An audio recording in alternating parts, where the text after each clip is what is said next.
Muling tumunog ang cellphone ni Kyla, ay naidilat niya nang wala sa oras ang kanyang mga mata.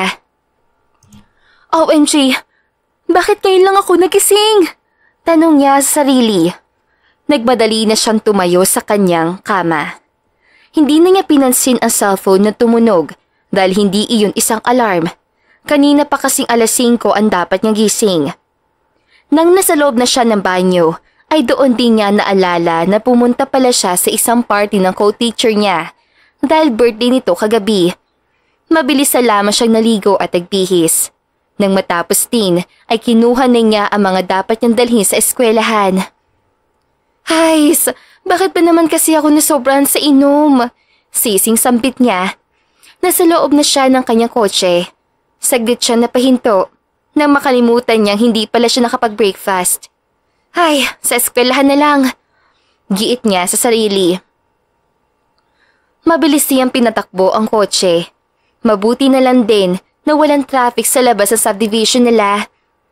Nag-smooth ang kanyang biyahe. Ngunit na makalagpas na siya sa isang bridge, ay nasilayan niya ang isang mabilis sa puting kotse sa kaliwang bahagi niya na alam niyang sa mga oras sa iyon ay nagmamadali din. Papunta ito sa kanyang direksyon. Galing ito sa may U-turn na sign. Hoy! Malakas na sigaw niya na hindi talaga huminto ang kotse na papunta sa kanyang direksyon. Nag-brake siya, pero huli na ang lahat dahil namagana siya nito. Nauntog ang noo ni Kyla sa manibela. Ang malas lang niya dahil hindi pa upgraded ang kotse niya. Kulang ito na safety gear. Nahihilo si Kyla. Hindi niya maigalaw na maayos ang kanyang katawan. Ipinikit niya ang mga mata. Naghintay siyang may tumulong sa kanya. Ilang minuto pa ang lumipas, ay biglang may isang lalaking kumatok sa kanyang bintana. Miss! Tawag dito sa kanya. Are you okay? Tanong nito. Dahil sa tanong nito, ay agad siyang nakaramdam ng galit. Hindi na muna siya gumalaw dahil nahihilo pa siya ng kaunti. Sandali pa ay inabot niya ang tubig at uminom. Miss, listen up. This is all my fault and I want to say sorry. I will take the responsibility. Mabilis itong pagsasalita. Ibinaba niya ang kanyang bintana. Nang maramdaman niyang bumaba na ang kanyang pagkahilo, ay agad siyang nagsalita. Alam mo naman na delikadong dinadaanan mo. Mabilis ka pang nagtakbo ng kotse. Look at me now! Kinatitigan lang siya ng lalaki. Kitang-kita niya ang pag-aalala sa mukha nito, pero hindi talaga mawala ang galit niya. Mabilis din ang takbo mo, miss. At saka pareha siguro tayo nagmamadali. Paliwanag nito. Mas kumunot ang kanyang noo. Nagmamadali nga ako, pero iniingatan ko ang takbo ko. Hindi kagaya mo na binangga talaga ako. Hasik niya. Napakamot ng batok ang lalaki. Muntik pa ako mabawian ng buhay. Muling hasik niya. Kinatitigan niya pa rin ang lalaki. Hindi ito agad nagsalita. Parang familiar sa akin ang lalaking to sabi niya sa isipan.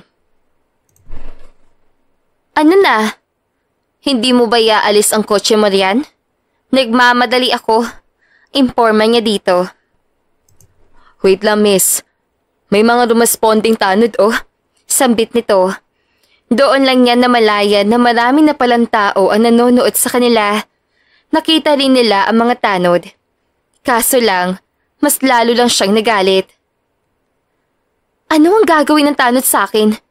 Tanong niya dito. Sir George, dadalhin na po namin kayo sa ospital. Kumuha na kami ng rescue patrol. Saad ng isang tanod. Natahimik si Kyla nang marinig iyon. Nahiya siya dahil parang narinig iyon ng tanod. Sige po, pero kailangan din natin dalhin na babaeng ito. Tugon nito. Just call me Kyla. Saad niya. Mabigat ang kanyang pagbigkas sa sariling pangalan. Hindi tumingin sa kanya si George. Sandali pa ay bumaling ang atensyon nito sa isang tanod. Nakita niyang paika-ika itong lumakad. Naawa siya dito, pero mas namayani pa rin ang kanyang galit. Galit siya dito dahil nasira ang kanyang kotse. Galit siya dahil hindi na siya makapag-duty. Galit siya dahil hindi siya nag-ingat para sa sarili. Ang malas ko naman sising saad niya sa kanyang sarili. Kung hindi lang bumangga sa akin ang lalaking iyon, ay hindi sana ito nangyari sa akin. Hasik pa niya. Hinampas niya ang kanyang manibela. Ilang minuto lang ang lumipas ay nakita niya sa side mirror ang paparating na rescue patrol. Walang magagawa ang galit mo sa akin. Kung hahayaan mo lang ang sarili mo dyan. Umalis ka sa loob ng sasakyan mo, Miss Kyla. Saad ni George sa kanya. Dahil sa mga sinabi nito ay mas lalo lang nadagdagan ang kanyang galit dito. Nang iginalaw niya ang kanyang mga paa, ay nanlaki ang kanyang mga mata. Hindi ako makagalaw. Masakit na sobrang paa ko. Saad niya. Tinignan niya ang kanyang mga paa. Doon lang niya napansin na masyado palang napuruhan ng kanyang paa. Hindi niya namalayan na nauntog pala ito ng malakas. Maghintay ka lang dyan. Imporma nito. Umikot ang kanyang mata sa inis. Tinignan niya ang kalagayan ng kanyang kotse. Akala niya ay walang labis na naidulot ang banggaan. Pero nayupi masyado ang kanyang kotse at ganoon na rin kay George. Mabuti na lang talaga at hindi ako nabawian ng buhay. Lord, utang na loob ko sa iyo ang ikalawang buhay na yon. Miss Kyla, huwag ka masyadong gumalaw dyan. May kukuha sa yung rescuer. Imporma ni George. Tiniis niya ang sakit. Pero ang galit niyang naramdaman para kay George ay nangingibabaw. Talaga sa lahat. Gusto niya itong sampalin na malakas. Nang ilang minuto pa ang lumipas ay successful naman siyang nakuha sa loob ng kotse. Hindi nga lang siya makalakad. Nang mailagay siya sa stretcher ng rescuer, ay agad niyang ipinikit ang kanyang mga mata. Bumalik sa kanyang ulo ang pagkahilo. I'm so sorry, Miss Kyla. Tinig niya sambit ni George. Hays, puwisit kang lalaki ka. Galit niyang sabi sa sarili. Isang linggo na ang lumipas, simula noong nakabanggaan niya si George. Hanggang ngayon, gumaling na ang injury niya sa paa, ay hindi pa rin niya mapigilan ang kanyang galit para sa lalaking iyon. Naikwento rin niya sa kanyang co-teacher ang nangyari nang makapag-duty na siya. Naikwento rin niya si George Marasigan sa mga ito. Nagulat pa nga siya sa naging reaksyon ng mga ito.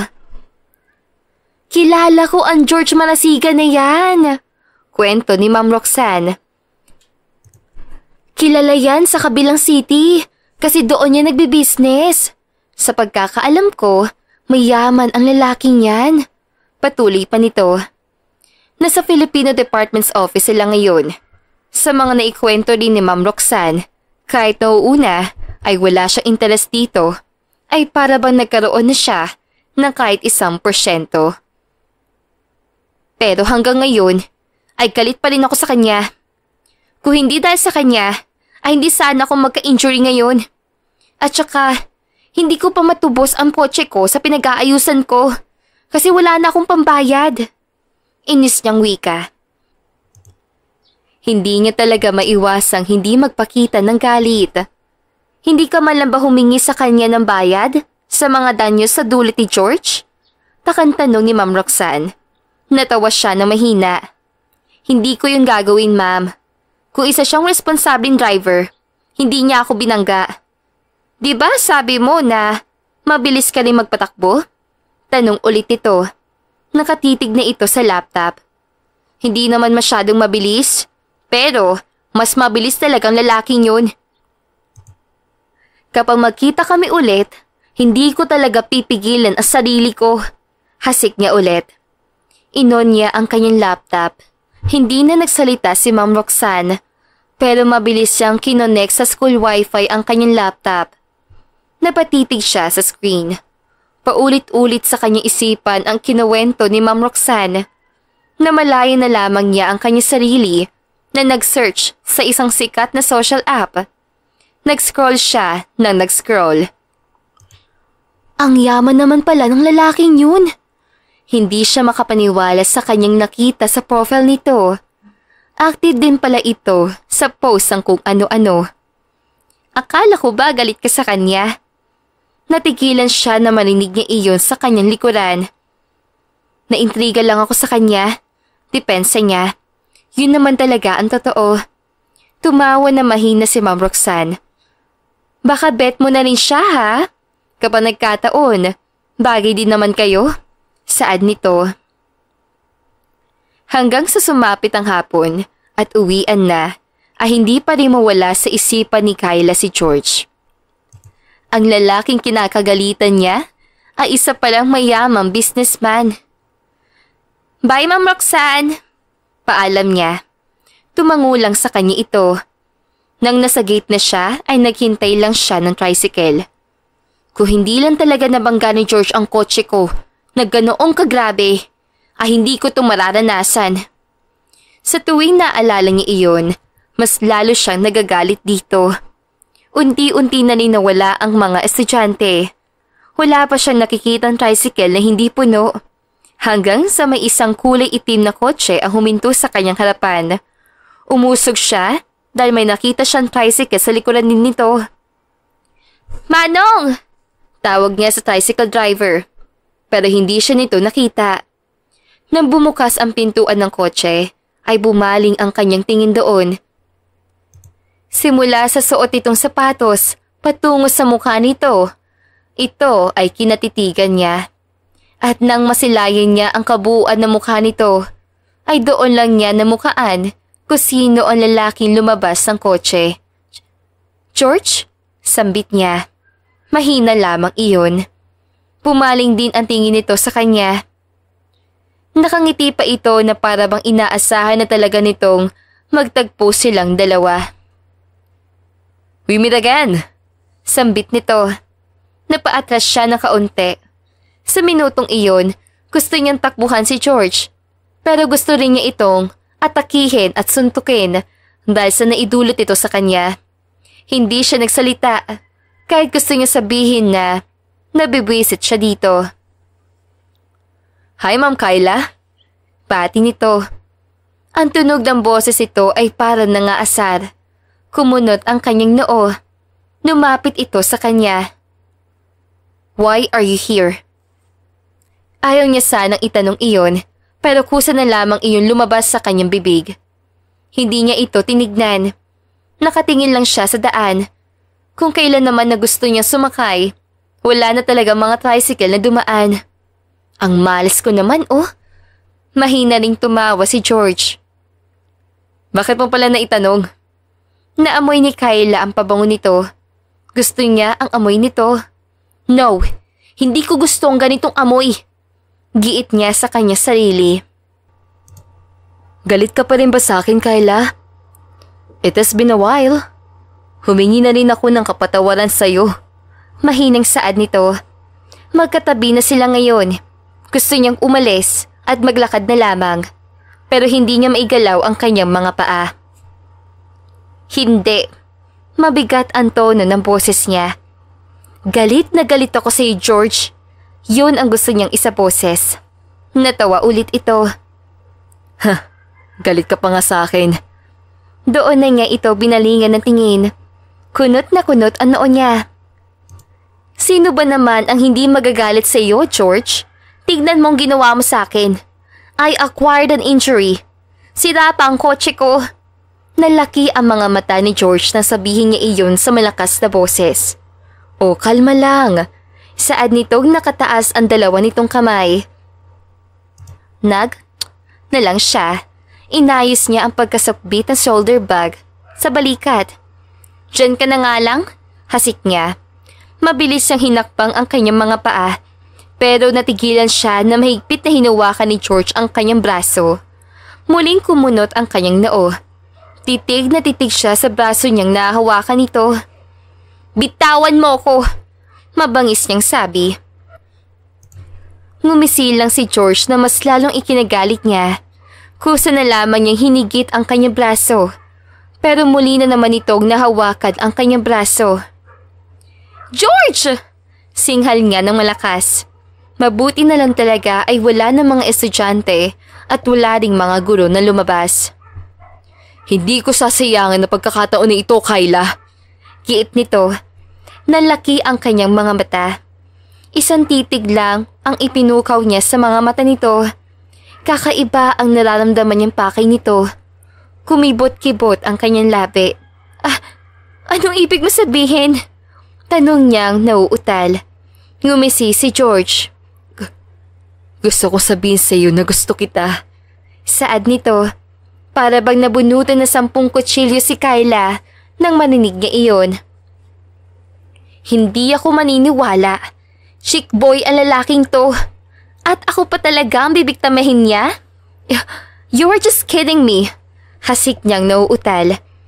Pero kita niya sa ekspresyon ng mukha nito na hindi ito nagbibiro sa sinabi nito. Ma'am Kyla! Mabilis sa binitawan ni George ang kanyang braso na marinig nila iyon. Lumayo ng kaunti si George sa kanya. Siya naman ay parang nangusot ang damit at inayos ito. Tinignan niya si Ma'am Rojas na parang wala itong nakita. Uuwi ka na ba? Nauutal at kinakabahan niyang tanong kay Ma'am Rojas. Pero hindi ito nakatingin sa kanya. Nakabaling ang buong atensyon nito sa lalaking nasa tabi niya. Nangunot lang ang kanyang noo. Sino ba naman ang hindi matutulala sa lalaking kagaya ni George? Sa tingin nga ni Kyla ay marami na itong naikaman na babae. Habang wala sa kanya ang atensyon ng dalawa, ay eksakto namang may paparating na tricycle. Pinara na niya agad ito. Nang nasa harapan na niya ito, ay agad din siyang sumakay. Kyla! Tawag sa kanya ni George, pero hindi siya lumingon. Lihim na lamang siyang natawa sa kanyang ginawa. Sana hindi na siya magpakita sa akin. Nakakabwisit. Kinabukasan ay walang natakasan si Kyla nang tanungin siya agad ni Ma'am Rojas tungkol sa nangyari kahapon. Si Ma'am Rojas lang din kasi ang parati niyang nakakausap, kaya ayos lang din sa kanya. Grabe ha, hindi talaga ako makapaniwala sa nangyari kahapon. Isang George Marasigan ang bigla nalang sumulpot at nagpakita sa'yo. It is especially for you pa talaga. Manghang saad nito. Hindi niya alam kung ano ang nalunok ni Ma'am Rojas at interesado ito sa nangyari kahapon. Mabuti na lang din ay magaling siyang magsinungaling. Hindi niya sinabi ang lahat. Kung ano lang ang tinanong nito, ayun lang din ang sasagutan niya. Wala na mas special dun. Mas lalo lang ako nagalit sa lalaking yun. Sana lang talaga ay hindi na yung magpakita sa akin. Inis niyang sabi. Aba, manhid ka yata. Isang mayamang businessman na yun ah. Tapos ang paki lang ay pinuntahan ka? Ayaw mo nun? Saad pa nito. Hindi na nakaharap sa laptop si Ma'am Rojas.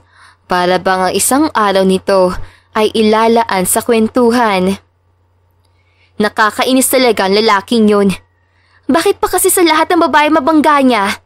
Ako pa talaga. Inis siyang tanong. Natawa na mahina si Ma'am Rojas. Nang matignan na ito ay may bitbit na itong bibingka at isang soft drink. Aba, matindi din itong tsismosan to ah. Gusto niyang isaboses yun? Muli niyang hinarap ang laptop. May mga kailangan pa kasi siyang i-record na score ng mga estudyante. Pero nakakapagtaka ha. Hinawakan kanya sa braso. At nang dumating ako, ay mabilis na binitawan iyon ni George. May namamagitan ba talaga sa inyong dalawa? Tanong nito. Natigilan siya. Kahit talaga kailan, ay kung saan-saan umaabot ang gusto nitong paniwalaan. Diyos ko po, Ma'am Rojas. Walang namamagitan sa aming dalawa. Kung ano man ang nakita mo kahapon, sa akin na yun. Basta, walang namamagitan sa amin. Galit ako sa lalaking yun. Depensa niya. Tinawanan lang siya nito. Galit ka ba talaga sa kanya? Muli niyang hininto ang pagtipa. Galit na galit. Inis niyang saad. Sayang, bagay pa naman kayo. Maganda ka, tapos gwapo naman si George. Yun nga lang, mabait si George. Maldita ka naman ng kaunti. Diin na diin ni Ma'am Rojas ang mga sinabi nito. Nag-init ang kanyang pisngi sa mga narinig. Hindi naman niya kayang magalit kay Ma'am Rojas dahil kaibigan niya ito. Hindi na masiguro ako maldita, ano? Maganda lang, giit niya sa sarili. Wala nang lumabas na salita sa kanyang bibig. Gusto na rin niyang manahimik na lamang si Ma'am Rojas. Sure talaga ako na babalik si George dito. Muling pagsasalita nito. Sure naman ako na hindi yun makakalapit sa akin. Tugon niya agad.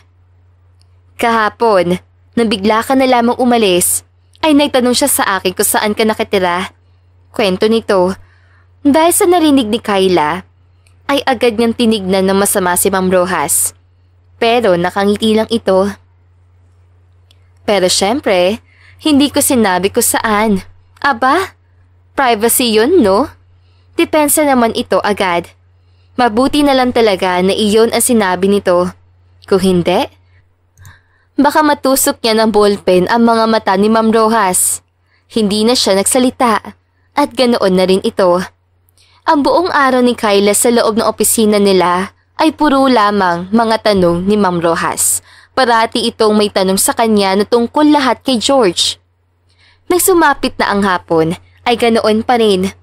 Maaga siyang umalis kaysa kay Ma'am Rojas. Una na ako, Ma'am Rojas. Paalam niya. Tumango lang ito sa kanya. Nang nasa gate na siya, ay hindi siya nakatingin sa daan kasi mahinalungkat siyang pera sa kanya shoulder bag. Inihanda na niya ang pambayad niya sa tricycle. Bagaman hindi pa naman siya nakalabas ng gate, ay nabangga siya sa isang matigas sa katawan. Aray! Nasasaktang saad niya. Mabilis na napaatras si Kyla. Mabuti na lang ay hindi masyado ang kanyang pagbangga at hindi siya natumba. Bakit ka kasi hindi nakatingin sa iyong dinadaanan? Namatignan niya ang sino mang nagsalita at nakabanggaan niya sa mukha ay namuo na agad sa kanyang katawan ang galit. Ikaw na naman? Galit niya sambit. Nakakalokong ngumiti si George sa kanya. Yes, ako na naman. Nangunot lang ang kanyang noo. Maiwasan nga. Mabilis siya itong iniwasan. Mabilis ang kanyang mga hakbang papalayo rito. Gayunpaman ay naramdaman niyang sinundan siya nito. Kyla, wait! Tawag dito. Mas pinilisan pa niya ang paghakbang. Inayos niya ang kanyang shoulder bag at mahigpit na hinawakan ito. Tatakbo na sana siya ay bigla siya nitong hinawakan sa braso. Wait! Sampit nito. Galit niya itong hinarap. Gusto niya sampalin ito pero para may pumipigil sa kanya. Get your hand off of me! Mabagsik niyang utos dito. Binitawan naman ito. Hindi naman kita sasaktan, Kyla. Huwag mo ko iwasan. Pagsasalita nito, bumuntong hininga siya. Para saan, George? Hindi pa nga ako nakaka-move on sa pagbangga mo sa akin noong nakaraang linggo at sa injury ko. Tapos, sasabihin mo sa akin hindi mo ko sasaktan? Diretsa ang saad niya. Kumibot-kibot ang labi ni George. Gusto ko lang makipag-ibigan sa'yo kasi gusto kita. Tugon nito nang hindi na siya makapagsalita. Here, pinilhan kita ng bulaklak. Huwag ka mag-alala. Hindi ko yan pinita sa sementeryo. Binili ko yan. At nagawa pa talaga magbiro nitong mokong na to. Pero, tatanggapin ko bang bulaklak niya? Nagdadalawang isip siyang tinignan ang nakalahad sa kanyang bulaklak. Bagaman hinawakan ni George ang kanyang kamay, ito mismo ang naglagay sa kanyang kamay na bulaklak. Alam kong sobrang galit ka sa akin. Peace offering ko yan. Sambit nito. Ngumiti din ito at pagkatapos ay umalis na walang paalam. Nalilito si Kyla. Doon lang, lumahistro sa kanyang isipan ang lahat. Binigyan niya talaga ako ng bulaklak? For peace offering? Pero na makita niya ang basurahan na malapit sa guardhouse, ay may ideyang pumasok sa kanyang isipan. Hindi naman siguro ito kasalanan. Blessing na, ibabasura ko pa? Saad niya sa kanyang sarili. Napabuntong hininga na lamang siya. Lumapit siya sa basurahan. Pero na matignan niya ito, puno na ang lahat. Ang malas ko naman talaga. Nilisan na lamang niya ang lugar na iyon. Nang tuluyang nasa labas ng gate na siya, ay wala na si George. May paparating din na tricycle at pumara na siya. 3 araw na ang lumipas simula noong 2 araw nang nangungulit si George sa kanya. At sa 3 araw na iyon, mas lalo lang itong grumabe. Hindi siya nito pinipigilan kahit pinagtatabuyan siya nito.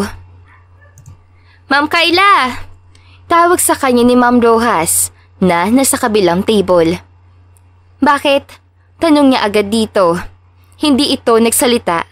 Bagkus ay tumingin ito sa pintuan. Binalingan din niya ang pintuan.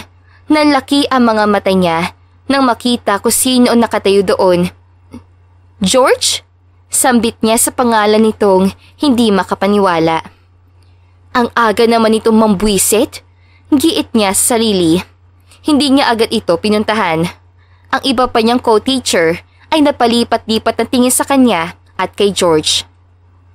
Aba, may maliligaw na pala to si Ma'am Kayla. Hiyaw ng head teacher ng Filipino department. Nahihiya siya. Ma'am, hindi ko siya maliligaw. Nabibisit na nga ako sa kanya eh. Gusto niyang isaboses iyon pero wala na. Nasa kanya na ang atensyon ng mga co-teacher niya. Naipikit niya ang kanyang mga mata. Na muli niyang tinignan si George ay may hawak itong malaking bouquet na bulaklak. Iba ka na talaga, Ma'am Kayla? Sulsol ni Ma'am Rojas. Tumayo na lang siya at mabilis na nilapitan si George. Hi, bati nito nang kinunutan lang niya ito ng tingin. Huwag mo akong mahay dyan. Bulong niya. Pero halata pa rin ang inis. Hinila niya si George palayo sa kanilang opisina. Sinigurado muna niyang walang makarinig sa kanila. Binilhan kita ng bulaklak at chocolate. Muling pagsasalita nito. Wala sa mga iyon ang kanyang mga paningin. Titig na titig siya sa mukha nito habang hindi pa rin nawala ang kunot sa kanyang noo. Huwag mo na itong ulitin, George. Please, nagmamakaawa ko sa iyo. Hindi naman kasi kita gusto. At saka, nakukulitan lang ako sa'yo. Pwede mo bang gawin yon? Lumayo ka sa akin. Saad niyang mabilis sa sinabi iyon. Ang masaya mukha ni George ay napalitan ng pagkadismaya. Wala siyang pakialam kung ano ang maramdaman nito. Ang mahalaga sa mga oras sa iyon ay nasabi niya ang kanyang gustong masabi. Kayla, this is my clear intention. Huwag mo naman itong gawin sa akin. I just want to do this because gusto kita at gusto kong mapalapit sa iyo. Paliwanag nito. Nabaling ang kanyang atensyon sa 3 babaeng nakatingin sa kanila. Ikaw lang kasi ang nagpapasaya sa akin ngayong Kayla. You made my days filled with joy. Paliwanag nito. Kahit anong paliwanag dito ay galit lang talaga ang namayani sa kanyang damdamin. Pinapatawad na kita, George. Okay na ako. So this will be the last time, okay? Ayaw ko na makita pa yung pagmumukha mo. Mahinang saad niya. Hindi makapagsalita si George. Bumaling naman ulit ang kanyang paningin sa dala nitong bulaklak at chocolate. Kinuha niya ito ng kusa. Nang may makita siyang basurahan, ay mabilis siya itong nilagay doon. Para yan sa mga bagay na ginawa mo sa akin. Sa kotse ko hanggang ngayon ay hindi ko pa matubos sa pinapaiusan ko. At sa injury ko na buong buhay kong daladala. Hasik niya. Eksakto lang iyong marinig ni George. Hindi makapaniwala si George sa ginawa ni Kayla. Alam ni Kayla sa kanya sarili na sumobra na siya para hindi na niya matiis si George. Pumasok siya sa loob ng opisina na hindi tumitingin sa mga co-teacher. Sumalampak agad siya sa kanyang upuan. How is it? Tanong ni Ma'am Rojas. Fine, pinong sagot niya. Pinaramdam din niya kay Ma'am Rojas na wala siya sa mood. Napuno ang araw ni Kayla ng pagkainis at galit. Bawat galaw niya ay kinaiinisan niya, kaya ang galit din niya ay sa klase niya ipinalabas. Binigyan niya ng recitation, assignment, surprise quiz, at kung ano-ano pa ang mga estudyante niya. Kung hindi lang dumating sa buhay ko yung George na yan, galit niyang sabi. Yon ang parating na sa isip niya sa buong araw. Nang nasalabas na siya ng gate, ay wala pang tricycle. Hindi rin niya hinintay na darating si George kasi alam niyang hindi na ito mangungulit sa kanya. Palingon-lingon siya sa paligid na parang may hinahanap. Nang dumating na ang tricycle, ay agad na siyang sumakay. Isang linggo na ang lumipas simula noong hindi na nagpakita si George kay Kyla. Pero para bang nag-iba na rin ang timpla ng araw niya. Hindi naman ako nagsisisi dahil hindi ko naman gusto si George at never yun mangyayari. At bakit ko pa ba siya iniisip? Good morning, Ma'am Kyla. Bati ni Ma'am Rojas sa kanya. Tumingin siya dito at matipid na ngumiti. Simula rin sa araw na iyon, alam niyang may nagbago sa kanya at isa sa mga nakapansin doon ay si Ma'am Rojas. Ma'am Kyla, matamlay ka yata ngayon? Tanong nito. Ngumiti lang siya. Okay lang ako. Huwag mo ko intindihin. Sagot niya. Sanay naman na siya kay Ma'am Rojas na madaldal. Kaya alam niyang marami pa itong sasabihin sa kanya. Hindi ka na ba binibisita ni George? Natigilan siya sa tanong nito. Simula kasi noong hindi na nagpakita si George, hindi na rin ito nag-usisa sa kanya. Pero ngayon, parang halata na siyang masyado. Masyado na ba akong halata? Hindi na niya napigilan ang kanyang sarili na itanong iyon. Numingon pa siya dito. Ano ang ibig mo sabihin? Taka nitong tanong. Nalulungkot ako. Gusto niyang isa boses iyon. Never mind na lang, Ma'am Rojas. Sambit niya. Akala ko talaga magpapatuloy ang sa inyo ni George eh. Bagay pa naman kayo at tiyak ako na mahal ka naman nun. Wala pa akong lalaki nakikilala na ganoon kapursigido para lang makuha ang loob ng isang malditang babae. Paliwanag nito. Dahil nakatitig siya sa kanyang laptop, ay parang huminto sa pagsupply ng hangin ang buong paligid nang marinig niya ang sinabi ni Ma'am Rojas. Mahal ako ni George? Hindi niya lubos maisip na ang mga ginawa nito ay dahil sa mahal siya nito. Ang inisip niya ay binibiro lang siya nito, pinagtripan o di kaya naman ay sasaktan na naman. Tiyak akong hindi ako mahal ng lalaking yun. Hindi kami para sa isa't isa. Hindi ko siya kayang mahalin. Galit ako sa kanya. Depensa niya. Natahimik na si Ma'am Rojas, pero maraming bagay ang bigla na lamang lumitaw sa kanyang isipan. Paano kung gusto talaga ako ni George? Hindi lang siya nagbibiro? Paano kung yung pangungulit niya, ayun na rin ang panliligaw nito? Paano kung mahal talaga ako ni George? Pero ano naman ang nakita niya sa akin? Sinabi niya dati na peace offering niya ang mga ginawa. Pero may peace offering bang tatagal ng ilang mga araw?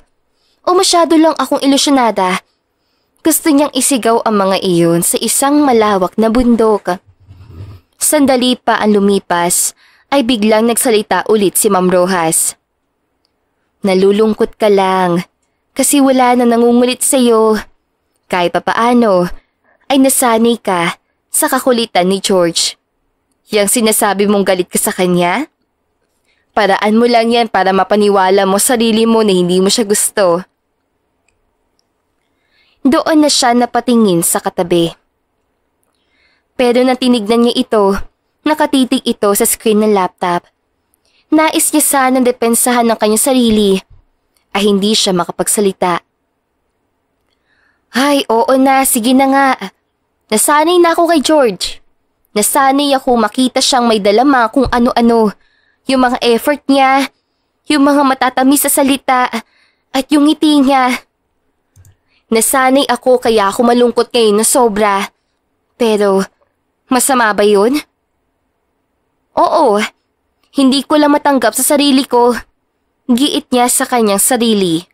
Hanggang sa pag-uwi niya sa bahay, pati sa pagbihis, sa kusina, at sa pagtulog ni Kyla, ay naiisip niya si George. Tanggap na rin niyang hindi na babalik si George para mangulit sa kanya. Nagsisisi ako.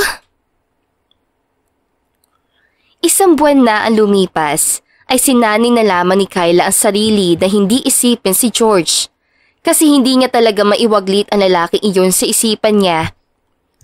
Pero kahit anuman ang gawin niya para makalimutan niya si George, parati pa rin itong bumabalik sa isipan niyang nalilito na sa kanyang nararamdaman. Ay, makapunta na nga lang sa plaza, saad niya sa sarili. Dahil Sabado rin naman, ay nakapagdesisyon siya mag-picnic mag-isa sa plaza. Siguro, kapag nag-picnic ako, ay mawawala na sa isipan ko si George. Malungkot niyang sabi. Inihanda na niya ang isang malaking basket na may maraming laman na junk foods, prutas at soft drinks.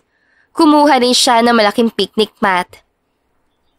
Nagdala na rin siya ng babasahing libro tungkol sa feelings sa mga babae. Bago pa man siya pumasok sa kakatubos lang niyang kotse, ay nag-text siya kay Ma'am Rojas. Ma'am Rojas, punta tayo ng plaza ngayon. Picnic lang. Away from work stresses. Go ka ba? Text me back kapag hindi ka pupunta ha. Kung pupunta ka, huwag ka na magdala ng mga pagkain. Marami akong inihanda dito. Ini-start niya muna ang kotse. Tumunog ang kanyang cellphone. Date natin? Go ako! Tanging sagot ito. Napangiti na lang siya. Nang masigurado niyang wala na siyang nakalimutan, ay agad siyang pumunta sa plaza. Ilang minuto siya naghanap ng walang masyadong tao. Nakahanap siya na malapit lang sa 3 pine tree. Doon niya inilapag ang mga dalang pagkain. Handito na ako sa plaza. Hanapin mo lang ako. Yon ang text niya kay Ma'am Rojas. Nag-arrange siya ng mga pagkain. Ibinuklat niya din ang libro. Kinuhanan niya ng picture ang setup niya. Uupo na ulit siya, ay biglang may nahagilap siya. Si George? Saad niya? Tila ba nabuhayan siya? Inaninag niya ang ilang mga tao nagkumpul-kumpulan. Pero wala na roon ang inakala niyang si George. Ano ba yan? Kahit malam dito ay sana hindi ko siya maalala. Giit niya sa sarili. Sandali pa ang lumipas nang makaupo na siya ay dumating na rin si Ma'am Rojas. Hi! Bati nito. Tumayo siya at sinalubong niya ito. Nagyakapan silang dalawa. What is this for? Tanong nito. Ngumiti siya dito. Kaunting picnic lang. Na-stress na kasi ako sa work natin. Tugon niya. Well, this is a good idea. Isang araw tayo dito para masaya. Masayang sambit nito. I bring books too. Baka gusto mo rin magbasa. Mag-book reading tayo. Imporma niya. Ilang oras sila nag-enjoy na magbasa. Nagkwentuhan din silang dalawa. Naghahagilap ng mga gwapong lalaki. At kung ano-ano pa, para lang malibang nila ang kanilang mga sarili. Ma'am Ro, banyo lang muna ako ha. Nahihina kasi ako eh. Imporma niya dito. Tumangulang ito. Nagbadali naman agad siya. Pagkatapos din niyang umihi, ay talagang binaling niya ang kanyang paningin kasi kanina para talagang nakita niya si George. Paglabas niya sa building, kung saan man may free na comfort room, natigilan siya na makita niya si George sa isang food stall na nagbebenta ng ice cream. Hindi nga ako nagkakamali! Nahalata ang kagalakan niya sa kanyang boses. Tinignan niya lang ito. Gusto niyang lapitan si George. Gusto niyang tanungin ito ng kamusta. Para ano, Kyla? Tandaan mo, tinaboy mo siya. Ngunit ang laki pa ang kanyang mga mata nang may isang bata ang lumapit dito. Inisip niya agad na anak ito ni George. Binuhat ni George ang bata at hinalikan ito sa pisngi. May anak na pala siya. Pero bakit niya ako binibigyan ng mga bulaklak at ng kung ano-ano? Ganoon ba talaga ang mga businessman? Gustong maraming babae? Magkahalong emosyon ang naramdaman niya sa mga oras sa iyon, pero mas nangingibabo sa kanyang damdamin ang kalungkutan. May anak na pala siya. Bulong niya sa kanya sarili. Dismayado. Mabilis niyang nilisan ang lugar na iyon. Ayaw niya makita na may lumapit kay George na isang babae at malaman na lamang niyang asawa ito. Pero habang pabalik siya sa kinalalagyan nila, ay bawat hakbang niya ay katumbas iyon ang masaganang mga luhang pumapatak. Dismayado siya nang nasarapan na siya ni Ma'am Rojas. Gusto man niyang pigilan ang kalungkutan ay hindi niya magawa. Oh, parang pinagtakluban ka dyan ng langit at lupa ah. Birong tanong nito. Malungkot siyang ngumiti. Nakita ko si George. Kwento niya. Nanlaki ang mga mata ni Ma'am Rojas na parang gustong magkaroon ng interes sa sasabihin niya. Hindi ko lang talaga lubos maisip na may anak na pala siya at asawa si George. Hindi na niya napigilan ang kanya sarili. Kung hindi rin naman niya ikukwento, ay kikimkimin lamang niya ang sama ng loob. Mabuti na lang iyon na kahit papaano ay may malalabasan siya ng kanyang gustong sabihin. Diyos ko, mabuti na lang pala na hindi kayo nagkatuluyan. Mabuti na lang talaga na tinaboy mo siya at may galit ka sa kanya. Sabi naman nito. Pero mahal ko na si George, Ma'am Rojas. Gusto niyang isaboses iyon. Humiga siya sa picnic mat. Ganoon na rin ang ginawa ni Ma'am Rojas. Napatitig siya sa kalangitan, nagpipigil na mga luha. Alam mo, baka kailangan mo makipag-usap kay George kung sakaling magkita kayo ulit. Tanungin mo siya ng kung ano man ang gusto mong tanungin. Sambit nito, hinawakan ni Ma'am Rojas ang kanyang kamay. Paano kung hindi ko masabi ang sasabihin ko sa kanya? Malungkot niyang tanong. Mahinang tumawa si Ma'am Rojas. Naninibago lang ako sa sarili ko. Imbis na patawa-tawa lang ako kapag nag-uusap tayo. Saad nito, natawa rin ng mahina si Kayla. Huli na nagsalita si Ma'am Rojas para sagutin ang tanong niya. I know you are a brave woman, Ma'am Kayla. Kaya mo yan. Para saan pa ang pagkababae natin kung naturingan lang tayong mahina? Kailangan ba nating isabuhay ang parati nilang sinasabi na mahina tayo? Tumulo na ng kusa ang mga luha ni Kayla. Dali-dali naman niyang pinunasan ang mga iyon. Gusto ko na yata si George. Confess niya. Ipinikit pa niya ang kanyang mga mata. Hindi sumagot si Ma'am Rojas ang ilang minuto. Parehas lang din sila ng kinatitigan. Nang binalingan siya ito ng tingin, nakangiti ito. Gusto mo lang ba siya, Kayla? O mahal mo siya? Tanong nito na parang gustong hamunin siyang ilabas niya ang katotohanan ng lahat. Magkaiba ang bagay na yun? Kahit minsan sa buhay niya, hindi niya kasi inisip ang ganoon. Pinapaniwalaan niya magkapareho lang ang dalawa. Tumikim si Ma'am Rojas. Magkaiba sila, Ma'am Kayla. Ang kagustuhan mo sa isang tao ay may hangganan. Ngunit ang pagmamahal mo sa isang tao ay wala yang katapusan. Napaisip siya sa mga sinabi nito. Mahal ko kaya siya? Tanong iyon para sa kanyang sarili. Mahinang tumawa si Ma'am Rojas. Umupo ito at ganoon din ang kanyang ginawa. George Marasigan, ang mayaman na businessman sa kabilang lungsod pero i-extend ang kayamanan dito sa atin. Simple lang manamit ang isang katulad niya, pero akalain mong maraming business na pinapatakbo. Kwento ni Ma'am Rojas. Napatitig siya sa isang food stall. Nang sandali pa ang lumipas, ay eksakto namang lumapit doon si George. Nandoon si George. Saan niya? Hindi niya tinuro ang food stall, pero nakita agad iyon ni Ma'am Rojas. May dala siyang bata. Saad nito. Pero sa tingin ko, hindi sa kanya yan. Wala naman siyang pinopost sa social media na may asawa siya. Habang nakatitig pa rin siya sa kinalalagyan ni George, ay nagsalita siya. Baka gusto lang niyang i-private ang pamilya niya. Kumbinsi niya. Sa bagay, ganoon naman talagang ibang lalaki. Lalo na kay George, na isang businessman. Sang-ayon ni Ma'am Rojas. Natahimik din sila, pero parehas sila ng kinatitigan. Hanggang sa nanlaki na lamang ang mga mata ni Kyla nang dumapo ang atensyon ni George sa kanilang kinalalagyan. Nakita niya tayo. Imporma niya. Kinakabahan na siya.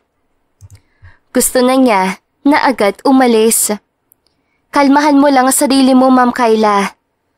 Kung lalapit pa siya sa iyo ngayon, yun na rin siguro ang tamang panahon para sabihin mo sa kanya ang lahat. Payo nito. Habang kinakabahan siya, ay inalayo na lamang niya ang kanyang paningin. Pero pinagdarasal pa rin niya na sana lalapit si George. Hi, Sir George! Bati ni Ma'am Rojas. Naipikit ni Kyla ang kanyang mga mata. Hello! Pati din ito. Pwede ko ba makausap si Kyla? Tanong nito. Hindi niya alam kung ano ang naging reaksyon ni Ma'am Rojas. Pero siya, noong marinig niya iyon, ay mas lalo lang kumabog na matindi ang kanyang puso. Nabibingi na yata siya. Unti-unti niyang tinignan si George. Na magkatitigan na sila, ay walang lumabas sa salita sa kanyang bibig. Kyla, pwede muna ba tayo mag-usap sandali? Tanong nito. Maayos ang boses at masarap pakinggan. Tumango lang siya. Tumingin muna siya kay Ma'am Rojas. Kung okay lang na iwan niya ito, ngumisi ito bilang sagot. Doon tayo. Saad dito, buhat pa rin ni George ang bata. Nang nasa kanyang direksyon nakatingin na bata, ay kinatitigan niya ito na mabuti. Hindi niya makitaan na pagkakamuka ang bata kay George. Nang huminto si George at naupo sa isang bench, ay ganoon na rin ang kanyang ginawa. Kumusta ka na, Kyla? Tanong nito agad. I miss you, George. Yun ang gusto niyang isagot. Ayos lang ako, sagot niya. Ikaw? Simpleng tanong niya. Ibinaba ni George ang bata. Hindi pa rin niya mailayo tingin sa bata. Ayos lang din. Pero namimiss na kita. Saad nito. Nalaki ang kanyang mga mata. Tumingin siya dito. Miss na rin kita, George. Alam kong mali, kasi may asawa ka na at anak. Pero yun ang totoo. Ilang araw na bang lumipas? Hindi ko mabilang kung ilang araw na kitang hinahanap.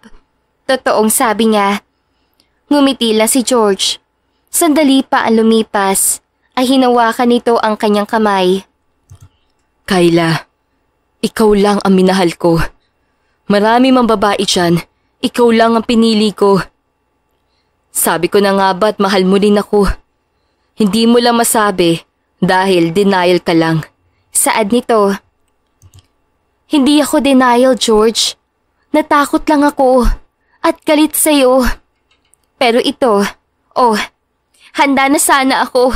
Kaso lang, nahinto siya sa kanyang sasabihin. Tumingin siya sa bata na naglalaro. Humigpit ang pagkahawak sa kamay ni George sa kanya. Hindi ko siya anak, Kyla. Anak siya ng ate ko. Wala rin akong asawa. Paano ba ako magkakaroon ng asawa kung ikaw lang ang gusto kong maging asawa? Natameme siya sa mga nalaman niya. Pero sa mga sandaling iyon, parang nawala sa buo niyang katawan ang hinanakit at galit niya kay George. Talaga ba? Nauutal niyang tanong. Tumango lang si George. Alam kong mabilis ang mga pangyayari. Pero mahal kita, Kyla. Ikaw lang parati ang iniisip ko araw-araw. Hindi ako mapalagay. Kaya kung ano man yung pag-alinlangan na iniisip mo tungkol sa akin, iwaglit mo na yan sa isipan mo. Let us make these mutual feelings be not forgotten. Sa mga sinabi ni George, ang mga iyon ay mabilis siyang pinaniwalaan. Mahal niya si George at alam na nararamdaman niyang may magandang kalalabasan ang lahat ng ito. Kaya mo ba akong mahalin, George? Kahit hindi ako perpektong babae? Tanong niya. Ngumiti sa kanya si George. Ipaparamdam ko sa iyo araw-araw na worth it ka, Kyla. At simula na iyon sa araw na ito, sweetheart. Hindi na rin niya napigilan ang kanyang sarili. Muli niyang ibinaling ang kanyang paningin sa bata. Hindi ito nakatingin sa kanila. Doon din pala nakatingin si George. Sweetheart, tawag ni George. Sasanayin din niya ang kanyang sarili sa endearment na iyon. Malapad ng ngiti ang ipinukaw niya kay George. Saglit pa ay mabilis sa lumapit ang labi nito. Our first guest! Hiyaw ng kanyang isipan. I love you, Kyla. I love you, my sweetheart. Saad nito na umuwang ang bibig nito. Simula rin sa araw ni iyon, alam ni Kyla na araw-araw niyang sasadayin ang sarili sa pagmamahal ni George sa kanya. 2 araw na ang lumipas simula noong akala ni Kyla na hindi na niya makita pang muli si George. Pero nagkamali pala siya dahil may maganda palang patutunguhan ang lahat. Ngayon, bumibisita na si George sa kanya. Sweetheart, tawag dito. Nasa kama siya. Going! Malakas sa tugon niya. Bumangon na siya. Kasiyahan ang numutawi sa kanya. Kasi kahapon lang din, ipinasyal siya ni George sa farm nito. Marami din itong prutas at kulay na ibinigay sa kanya. Nang nasa kusina na siya, ay nakatopless si George. Muntik na siyang madapa. Napatingin sa kanya si George. Gusto mo bang katawan ko? Pilyong tanong nito, kumunot ang kanyang katawan. May nangyari na sa kanila kagabi. Pero sabi nga niya sa kanyang sarili, nasasanayin niya ang mga first na nararanasan niya. Ang bastos mo naman? Inis niyang saad. Umupo siya sa upuan. Food is already served, my sweetheart. Imporma nito. Inilagay na dito ang mga niluto sa lamesa. Ang sasarap naman ng mga to.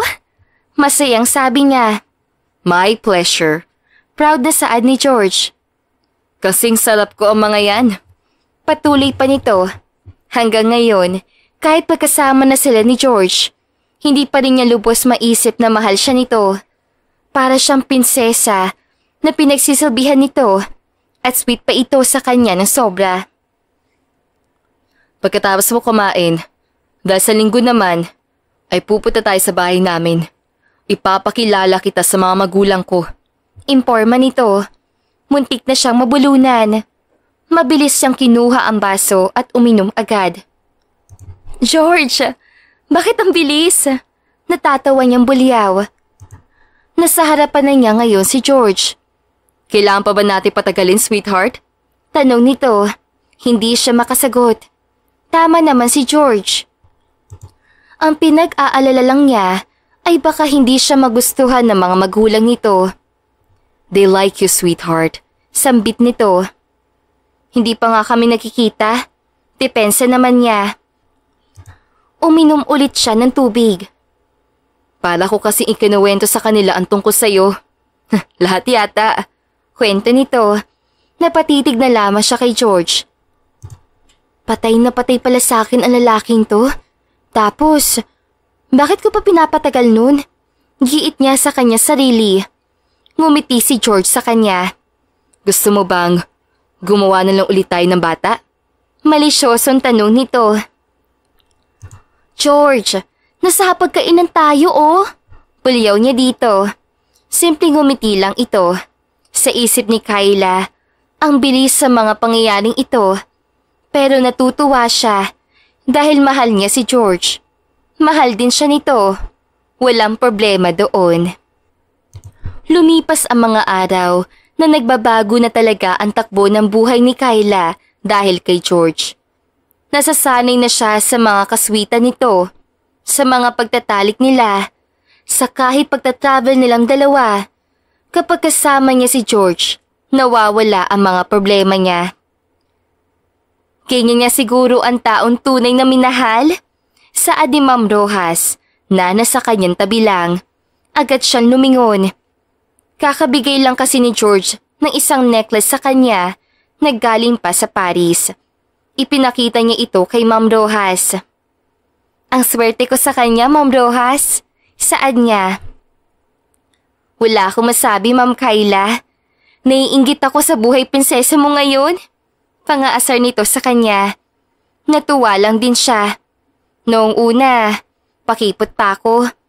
Humarap siya sa screen ng laptop. Sandali lang ay biglang tumunog ang kanya cellphone. Dinner tonight at Royal Empire Restaurant. Iyon ang natanggap niyang text ni George. Agad naman siyang nag-reply. At come, hintayin mo lang ako. I will pick you up there 4:30 p.m. Reply nito. Mas lalo lang lumapat ang kanyang ngiti. Lumingon siya kay Ma'am Rojas na nakita yata ang kanyang magandang ngiti. Nakibit balikat siya. It is a date, imporma niya. Mahinang pumapalakpak si Ma'am Rojas. I am happy for you, Ma'am Kyla. Ngumiti lang siya. Nang sumapit na ang 4:30, ay agad na siya naghintay sa labas ng eskwelahan. Saglit pa ang lumipas, ay isang Lamborghini ang huminto sa kanyang harapan. Sweetheart, tawag ni George sa kanya nang lumabas ito sa kotse. Hi, sweetheart! Bati niya. Lumapit siya dito at humalik sa labi. How is your day? Tanong nito. It was exhausting. Alam mo naman na madami akong estudyante. Pero dahil sa'yo, nawala ang pagod ko. Kwento niya. Muling humalik si George sa kanya. Nang humiwalay na ito, ay pinagbuksan siya nito. Nang nasa loob na sila, ay agad siyang nagsalita. Bago? Tinukoy niya ay ang kotse. Yup, mabilis sa sagot ni George. Ang ganda naman nito, oh. Noon, gusto kong magkaroon ng ganitong kotse. Pero dahil mas inuuna ko ang bahay, tsaka na lang, kwento niya. Hinawakan ni George ang kanyang kamay. Hinimas nito iyon. At nakaramdam na agad siya ng init. Tumingin saglit sa kanya si George. Hindi mo na kailangan mag-ipon para sa kotse, sweetheart. This, sa'yo na to. Gift ko to. Imporma nito. Nalaki ang kanyang mga mata na para bang isang biro lang sinabi ni George. You're just joking, sweetheart. Hindi makapaniwalang saad niya. Mahinang natawa si George. I don't. Sa bahay mo na ito uuwi, mamaya. Sabi nito. Napatakip na lamang siya ng kanyang muka. Pinagtiklop niya ang mga kamay. George, my sweetheart, you are so elegant. Thank you so much. Saad niya. Wala mapagsisidlan ang kanyang nararamdamang saya. Sakto rin, nang nasa restaurant na sila, ay agad silang bumaba. Pagpasok nila sa restaurant, ay may isang receptionist agad ang sumalubong sa kanila. Good day, Mr. Marasigan. Your VIP room is now ready. Imporma nito. Nang marinig ni Kyla iyon, ay napatingin ulit siya kay George. Ngumiti lang ito sa kanya. Nang nakapasok na sila sa VIP room, ay talagang hindi tinipid ang kabuuan ng room. I hope you like it. Saad ni George. Sobrang-sobra na yata to, George. God, hindi ako makapaniwala na makapasok ako sa ganitong klaseng restaurant. Masayang sambit niya. Humalik sa kanyang ulo si George. You deserve this, Kyla. Diba sabi ko naman sa'yo, napapatunayan ko sa'yo na mahal kita at worth it ka? But these things, malayo pa ito. You are super worth it, sweetheart.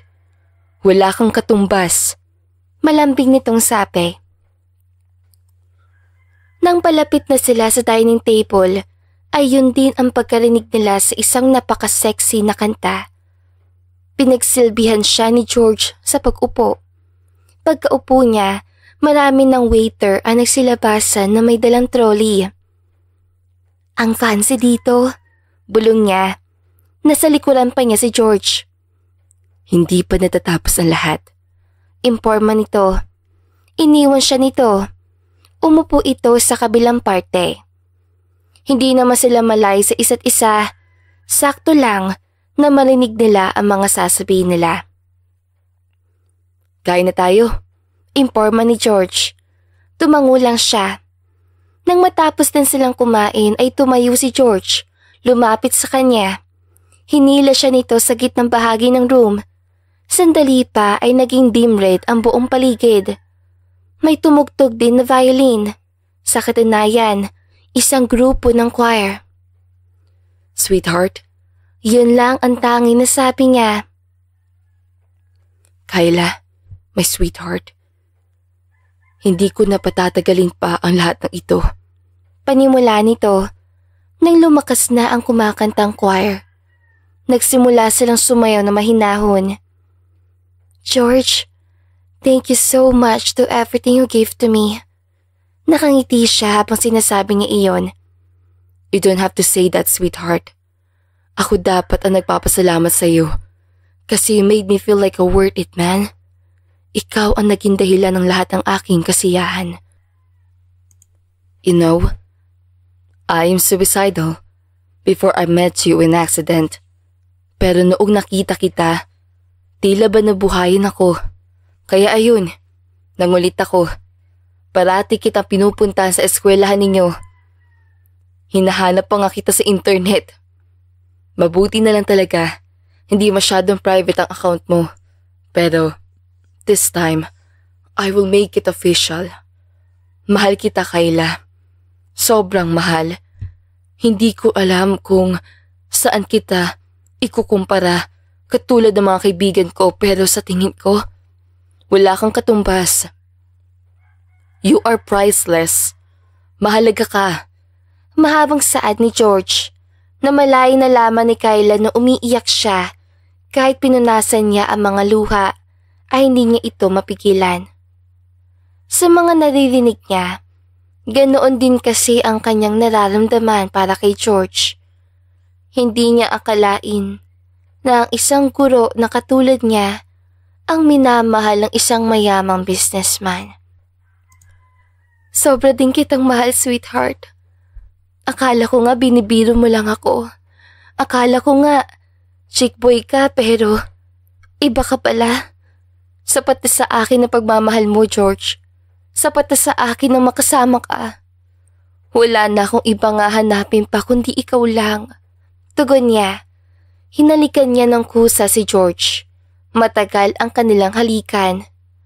Umiba rin ang kanta, Naging Ikaw at Ako by Yeng Constantino, her favorite song. Na magkahiwalay ang mga labi nila, nagulat siya na unti-unting lumod si George. George? What do you mean by this? Naguguluhan yung tanong. Hindi sumagot si George. Nakaluhod na ito sa kanyang harapan. Kinakabahan siya. Sweetheart, hindi ko nang kayang patagalin pa ang lahat. Ayaw kong maagaw ako ng iba. Kayla, will you marry me? Tanong nito. Napatakip siya ng kanyang bibig. Ang kanyang luha ay muling tumulo. Inilabas na ni George ang singsing. Kinuha nito ang kanyang kamay. Ganito pala ang feeling kapag may nag-propose. Lord, thank you so much for this. Kayla, will you marry me? Tanong nito ulit habang nakalahad na sa ere ang singsing. Tumango siya. Yes, George. I will marry you. Masaya niyang sambit. Agad niyang pinunasan ang masaganang luha. Nilagay na ni George ang singsing sa kanyang daliri. Pinatayo na rin niya ito. Mabilis siyang hinagip ang magkabila ang pisngi ni George. Hinalikan niya agad ito. Habang nakapikit ang kanyang mga mata, alam niyang iyon na ang bagong yugto ng kanyang buhay. Alam niyang mas lalo lang siyang mamahalin ni George. "Thank you, sweetheart," sabi ni George. Naghalikan na ulit sila. Kinabukasan, hindi na muna pumasok si Kyla sa school. Late na siyang nagising dahil napagod siya sa nangyari sa kanilang dalawa ni George. "Good morning, sweetheart." Bati sa kanya ni George. Na makalapit siya ay agad siyang humalik dito. Tumagal ang halikan nila. "Hindi ka ba papasok ngayon?" Tanong nito. Natawa siya. "Pinagod mo ko, George.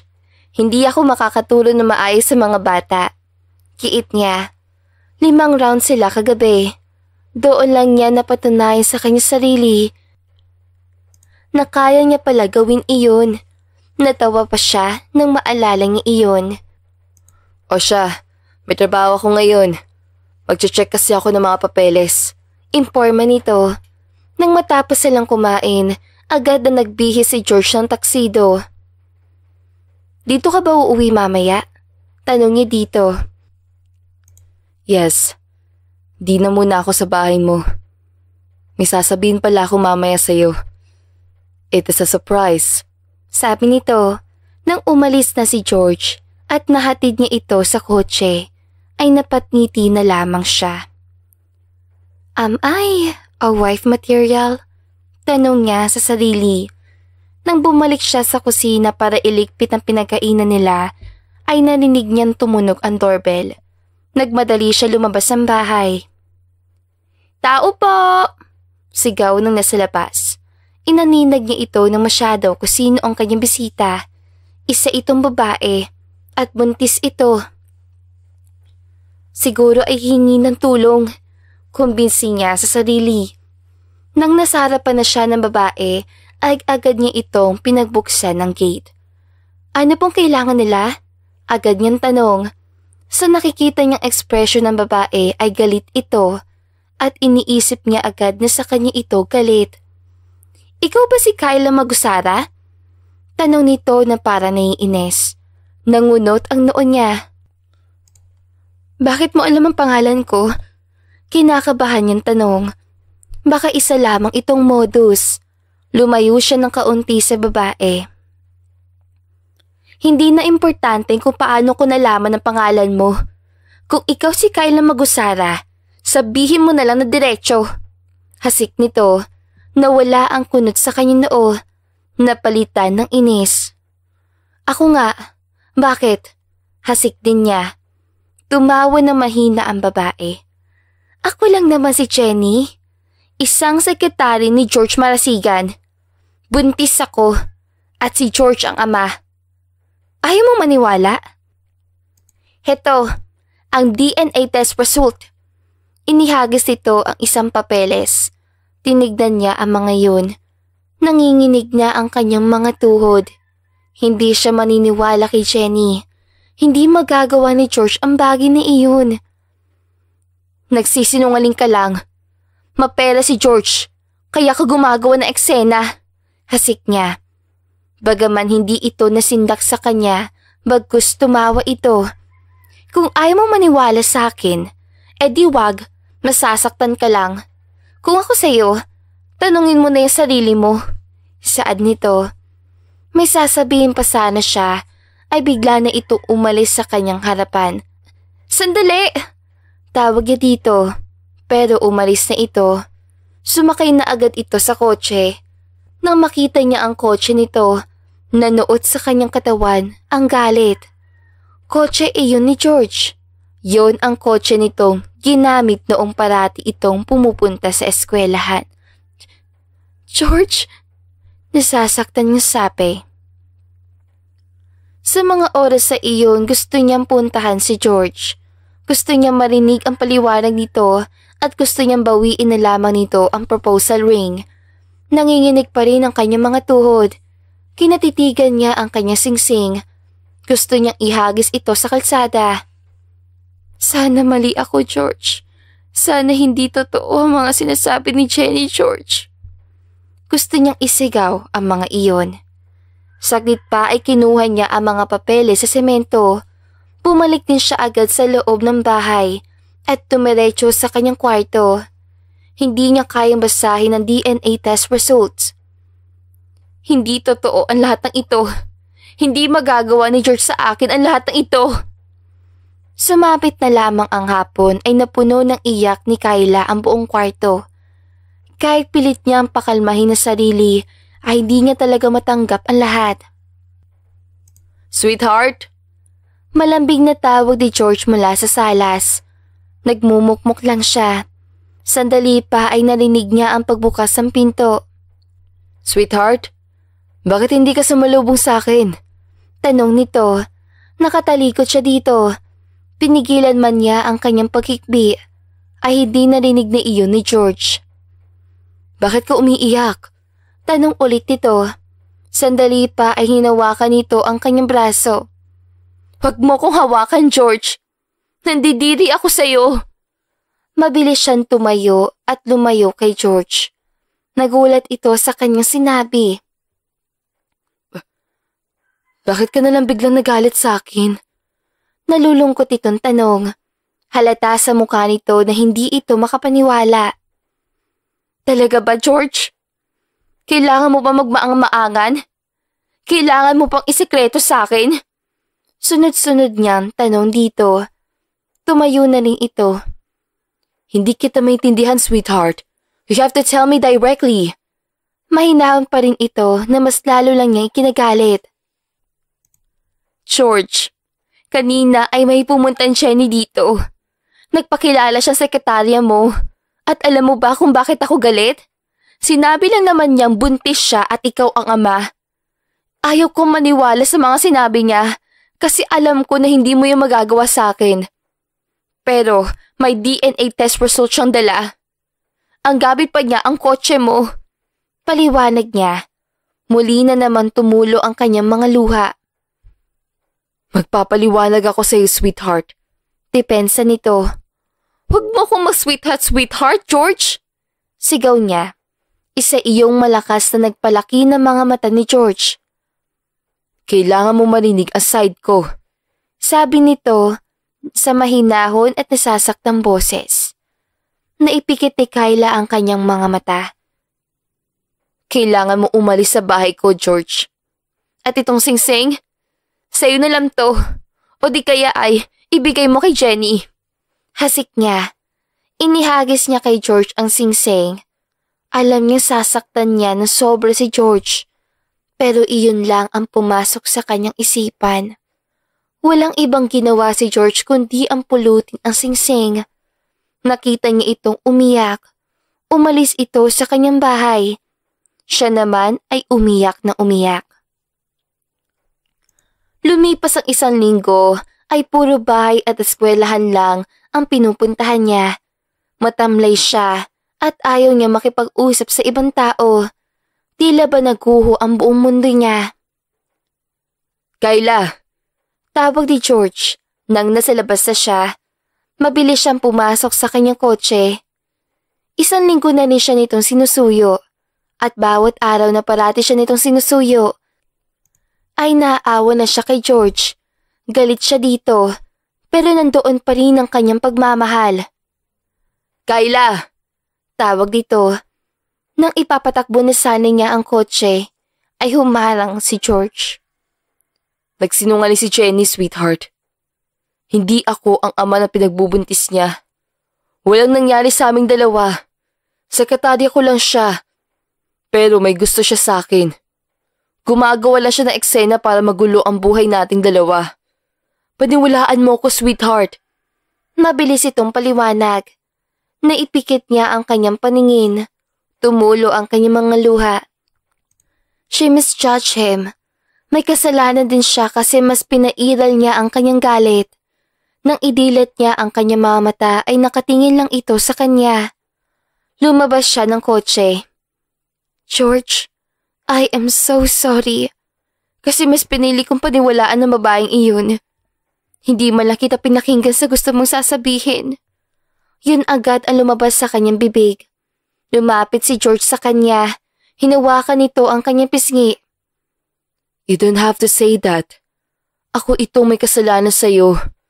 Pinaramdam ko sa'yo na may iba ako. No, starting now, tanging ikaw lang talaga ang babae sa buhay ko.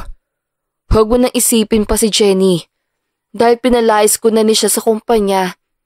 Yung kotse na ginamit niya, nagpaalam siya sa akin pero hindi ko naman akalain na gagamitin pala niya iyon para sirain tayong dalawa. Mahabang paliwanag nito. Hindi ko kaya mawala ka sa buhay ko, George. Kulang ang mga araw ko kung wala ka. Will you come back into my life? Tanong niya dito. Ngumiti si George.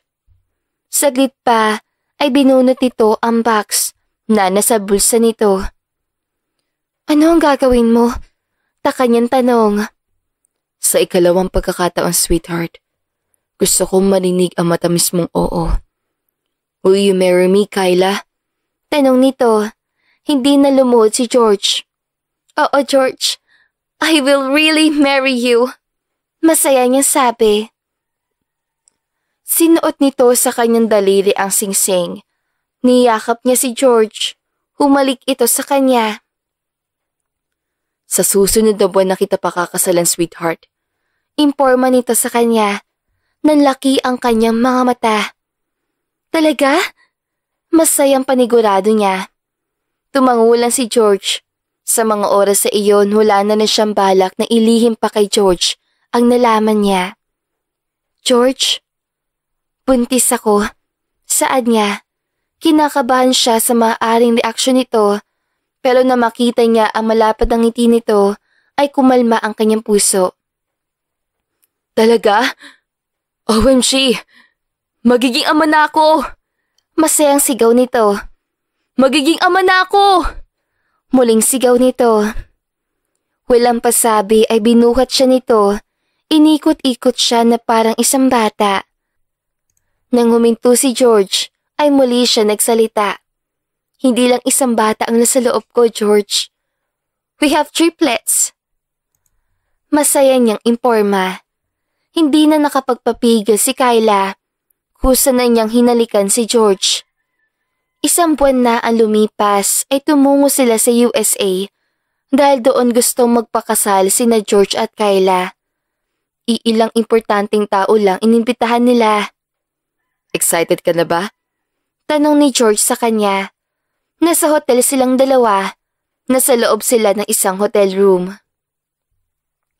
Ang saya ko, George. Sobrang saya. Saad niya habang nakaharap sa malaking salamin. Nagbibihisa kasi sila para sa gaganapin nilang kasal. Isang beach wedding ang magaganap.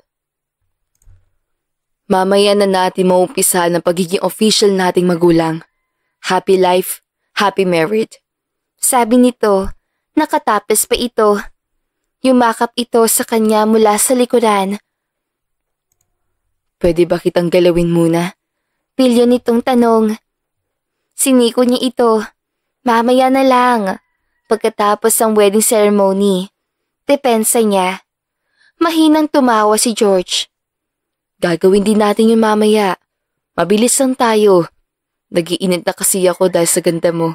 At saka, tayo lang naman dito. Kung ano man ang gusto natin gawin, ay magagawa natin.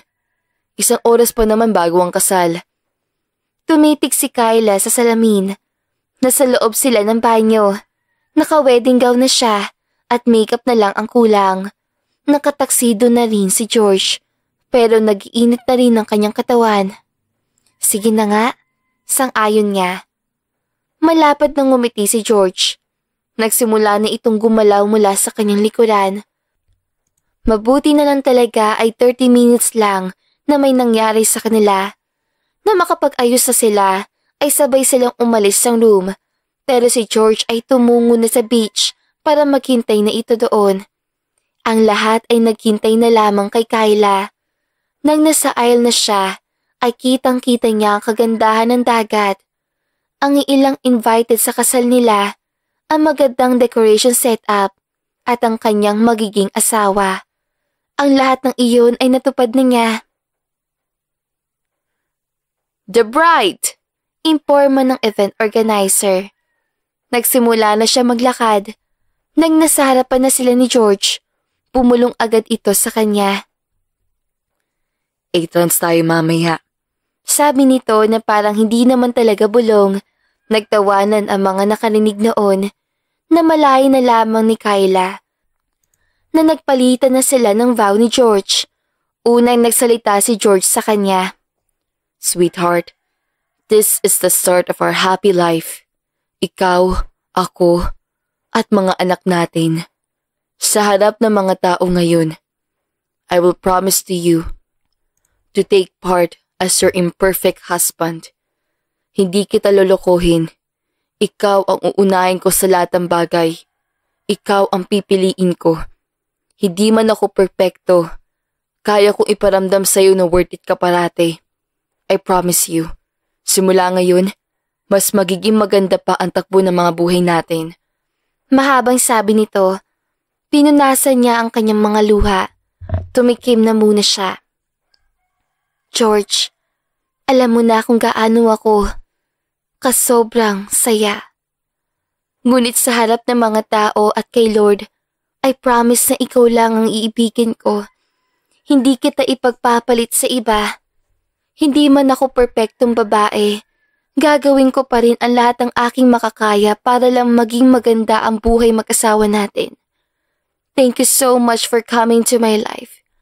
You bring colors to my life, George. Mahabang vow niya. Hinalikan na siya ni George. Nagpalakpakan ang mga tao habang nakahalik pa rin si George sa kanya at nakapikit pa ang kanyang mga mata. Alam niyang hindi nasasayang pagmamahal niya. Hindi nasayang ang pagdarasal niya. Sa mga oras sa iyon, alam ni Kyla na mas lalo pang magiging mainit, masaya, lalalim at magkakaroon ng problema ang buhay nila. Tanggap niya ang lahat ng iyon. Basta, mahal ko si George at mahal ko rin siya. I love you, George. Sambit niya. At dito na nga po nagtatapos ang magandang istoryang ito. Hanggang sa muli, paalam!